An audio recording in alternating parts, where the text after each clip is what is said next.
Bisikleta tayo mula sa bahay, daan dito sa East Bank Road papunta sa Rainforest sa may bunga. Lusot ng Stella Maris. Pagkatapos kasi ng maraming pinagkaabalahan itong nakaraan, travels and everything, matagal-tagal akong hindi nakapag-bike. Heto na nga tayo at nasa Stella Maris na. Paikot na tayo papuntang Sandoval Bridge. Dito tayo dadaan upang tayo ay makatawid papuntang Arcovia. Napakainit nga pala mga auntie since alas 8 na akong lumabas. At heto na nga, nasa Arcovia na tayo. Ikot lang tayo dito ng kaunti bago tayo mag-push sa next destination. Nasa Ortigas na tayo along C5.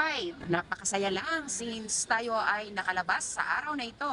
Warm up ko kasi to since kailangan ko nang bumalik Alindog. May Alindog ba?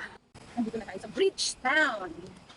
Ayun, nandito na nga tayo sa Bridgetown. Ikutan natin saglit ang The Victor. Kilala niyo ba siya? Siya ang statue na nakatayo dito sa Bridgetown. Pakihanap na lang ang video na naglalaman ng impormasyon tungkol sa kanya. Ginawa ko ang video na yon para sa kaalaman ng lahat. We are in the next destination and let's have 3 rounds. Uwi na kasi 11 o'clock na yata.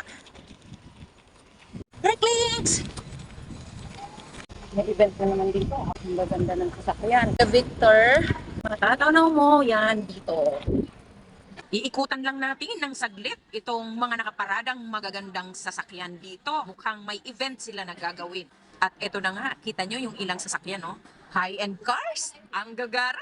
Last destination natin ngayon ang Círculo Verde from Parklinks. Diretso tayo dito. Aking natunghayan at namangha. It's a small remote-controlled cars. Mayroon silang race dito sa loob ng Círculo Verde.